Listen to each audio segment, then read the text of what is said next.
What's up, YouTubers? This is Dirk. I'm taking the plunge and making my first YouTube video, hoping that it's appreciated. For years I've been watching videos and hoping that they would go into a little bit more depth on the things that I need as a do-it-yourselfer. So I have today a Northern Tool Powerhorse 3100 PSI 2.5 gallons per minute pressure washer. I'm going to be changing the oil on it and going over a few preventative maintenance tips. As you can see, I have the pressure washer jerry-rigged on top of my mower.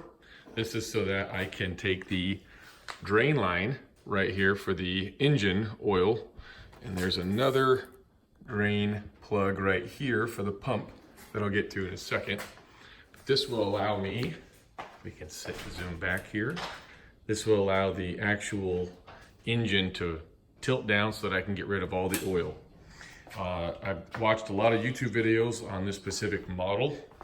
This is the Powerhorse 750143C from Northern Tool. It's been a really good pressure washer for me. I know there's been a lot of beef about it online, but I think it's really good. So on the actual engine, I don't know why, but there are two drain plugs slash openings for the actual engine. You have one drain port right here. This just says oil on it. If you walk around, here is the second drain plug that we'll actually be using. And this cap actually has a dipstick built into it. So this is where we'll be filling it back up. The pump itself only has, it's pretty difficult to see. Sorry, the pump itself only has one cap slash dipstick. And all the way underneath here, right there, my middle finger's touching that, is the actual drain plug for the pump. Of course, the engine is powering the pump, which is powering the pressure washer itself. So it's very important that you do preventative maintenance on all your items. I don't run this a whole lot, so just by comparison, my Cub Cadet here, the air filter that's behind the hood, gets extremely dirty at the end of a season. This is the air filter, which looks almost brand new. Haven't touched it or wiped it down at all, including the inside there. So I'm going to go ahead and bypass changing the air filter. And even though it says clean every 50 hours of use, I'm probably at, on this specific machine, at about 3 hours of use, to be honest, maybe 5.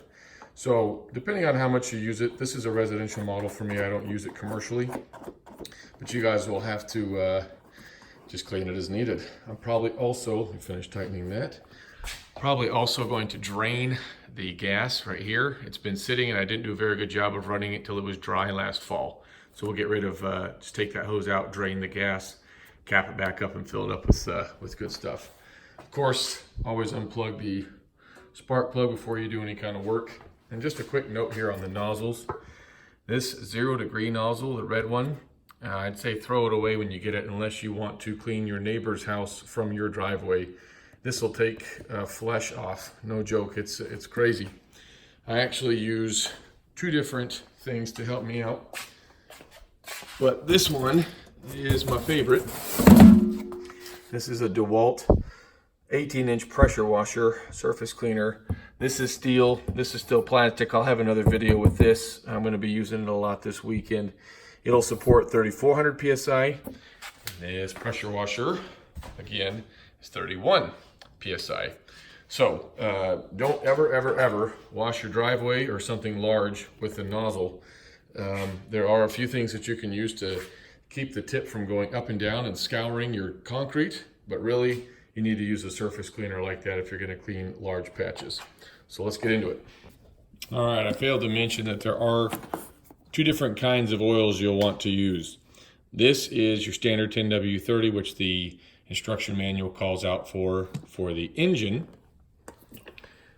And this, as you can see, is non-detergent motor oil for the pump. The owner's manual actually calls out right here, SA30 non-detergent pump oil for the pump housing. So very important to not put the wrong kind of oil in there. One thing I will say is that at the time of changing this, I duct tape the funnel on, otherwise it's just going to come right out and pour all over your shoes or something else. So let's see how much of a mess we don't make here. There we go. And I just realized I forgot my gloves. All right. Because you're guaranteed to get oil on yourself here.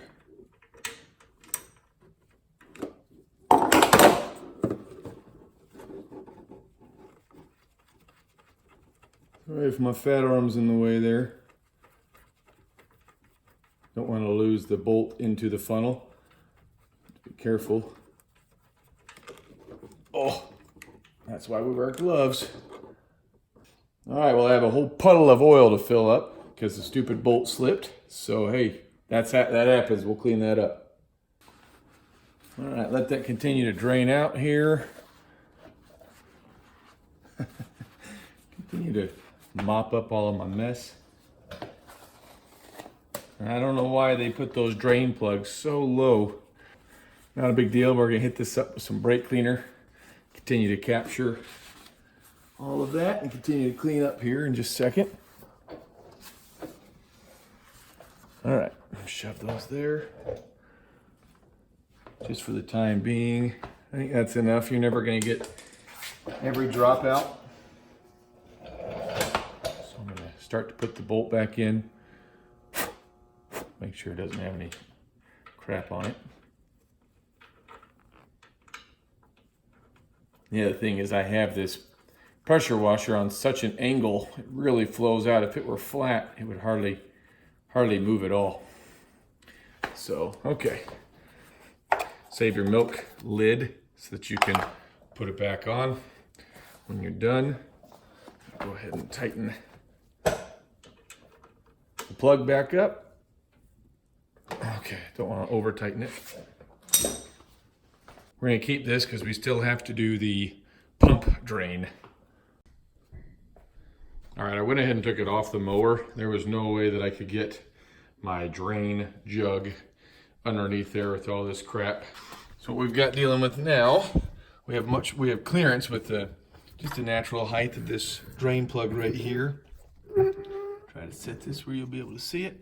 All right, there's natural clearance here where I can get my jug underneath in my funnel.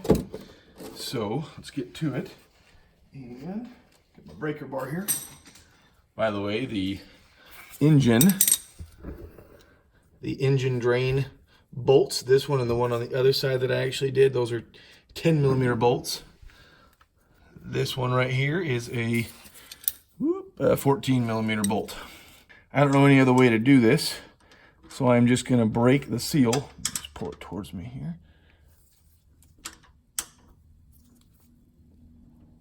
Okay.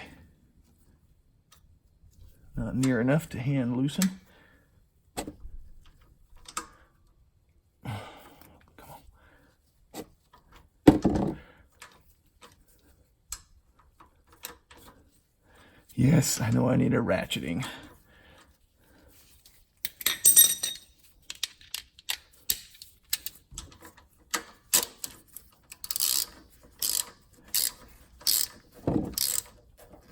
We have got to be getting close for this thing's going to be gushing out.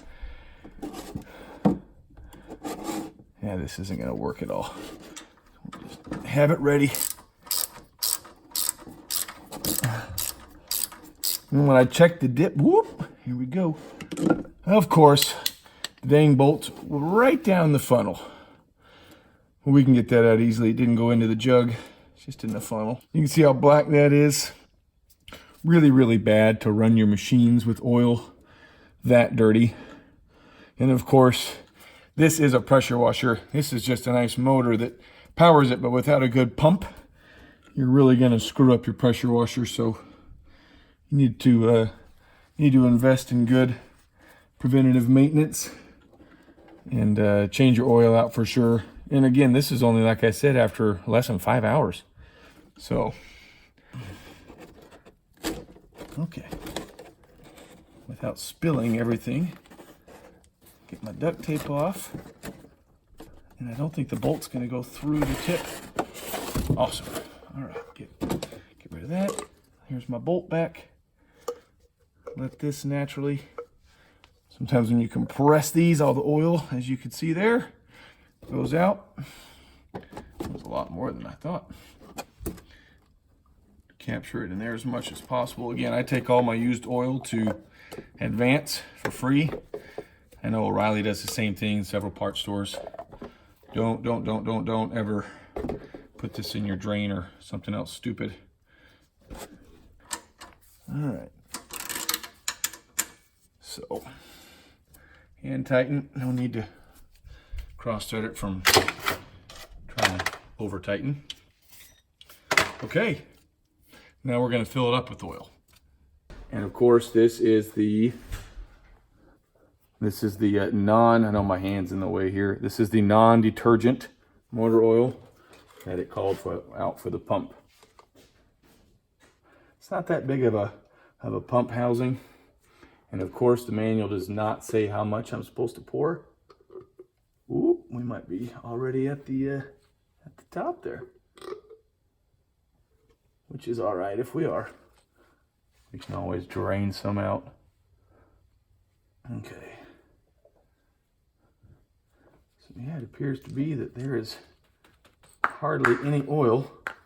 I'll put the lid on my quart here. This should last me 17 years. Holy cow. And then, yeah, I know it's gonna spill over a little bit. I just need to see. What? Oh, there might have been a bubble. I'm making a video, buddy. Don't touch the phone. Okay, so I thought that would come over. It must not be. I'm gonna leave it like it is, knowing that as soon as I start this, it's likely going to circulate throughout the pump, and I'm gonna lose a little bit from where that level is. Yeah, I'm gonna be running it pretty hard here in a few days. So I think it's okay that it's a little high. Of course, I'm gonna test it. I'm gonna crank it and let it set. And then if I can see that it's still too high, I'll take some out here in the bottom, knowing that, you know, this will truly last me for a really long time. Okay, now let's get the other oil. All right, and this one gets 10W30. So same process.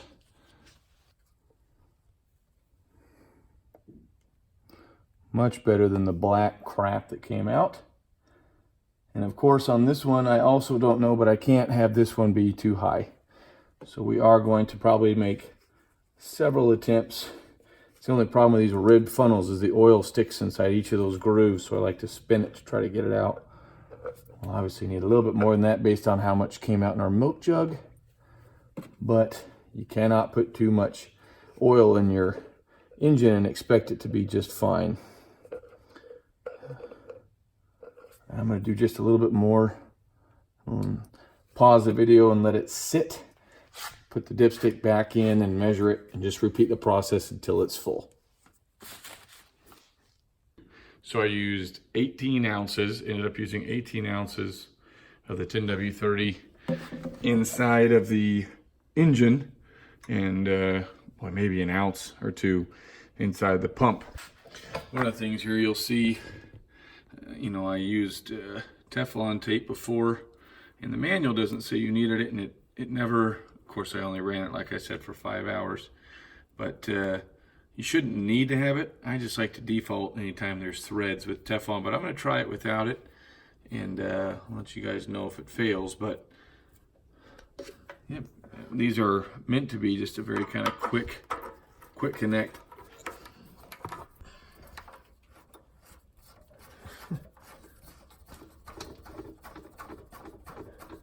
Two hands sometimes. All right, so it'll only go on so tight, and I'm thinking same thing up here on my trigger. Hopefully this video helps you guys make less mistakes on your own later.